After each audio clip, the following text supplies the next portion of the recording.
Hey, what's up? It is Alicia here from aliciacarlson.com, and I have a quick question for you. What if the things that you are trying to hide, that you are trying to change, that you're trying to cover up are exactly the types of things that you need to be leaning into, embracing, and showing the world around you? I know that as humans, we are designed, we are created to grow, and it is so normal to have that desire of wanting to change, of wanting to transform yourself. But I think that sometimes we try to really change kind of these deep-rooted things or these aspects about who we are because we feel like that is what we should do. For example, I am a 3 on the Enneagram. I think I pronounced that right. And I'm learning that that's really is a lot of the reason why I'm so ambitious, why I'm so driven towards things. And for a really long time, I tried to stuff that down. I tried to suppress that part of me because I thought that it was wrong. I thought that it was wrong for a woman to have big dreams, especially a Christian woman. I thought it was wrong to set huge goals because that was somehow not holy or was kind of breaking some sort of a rule. But really what I've kind of experienced this last 6 months or so of the year is that maybe that thing that I was really trying to change about myself is actually what I should be embracing and should be leaning into. And I have a feeling that you probably have that thing too. You have that thing inside of you that you feel like it's just wrong, or you feel like it's something that you've got to fix, that you've got to change because people won't understand, they won't accept it. But maybe it's that very thing that you actually need to embrace and you need to lean into this year. That is so scary because it feels like you're putting yourself out there. It feels like you're breaking the rules. It feels like, I don't know, like maybe you're breaking some sort of a treaty with yourself. But what if actually leaning into that is what is going to provide you with some freedom, with some confidence, with a little bit of breathing room, right? We all have these goals that we set for ourselves, but sometimes I wonder if we are actually the ones setting them for ourselves, or if we are just kind of going along with what we feel like we should be achieving and what we should be wanting.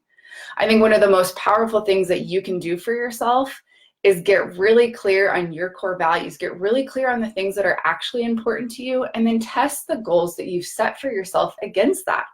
Does it line up? Does it match? Or does it not? Right? Like, for example, how many people do you know right now that have the goal of losing 5 to 10 or more pounds, right? It feels like this is a goal that we should have, that not having that goal is somehow breaking some sort of a treaty with ourselves, right? Because if we don't have a goal to improve ourselves in that way, then maybe we're letting ourselves down, right?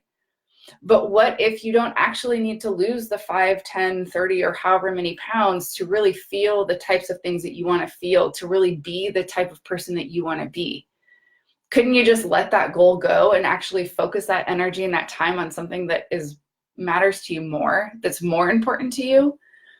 That is the kind of freedom that I really believe that we are meant to walk in, right?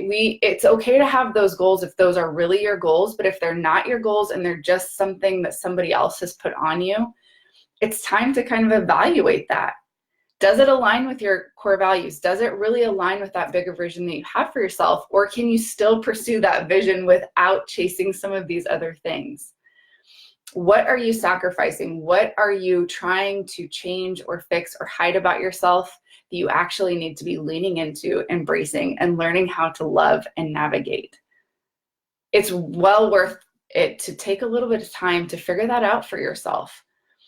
And like I said, it can be extremely scary because you run the risk of being judged, or you run the risk of maybe being rejected, or you run the risk of just not belonging anywhere.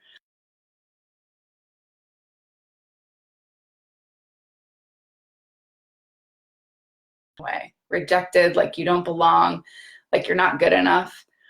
So what would be the harm in just trying the other thing, right? Like doing an opposite day. You can always go back to living life the way that you were living it before if that's really what you want.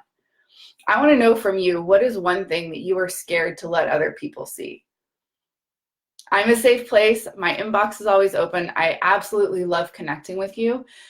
But my challenge to you is to really embrace and really lean into that thing that you feel like you've got to hide, or you've got to change, or you've got to fix, and just let it out.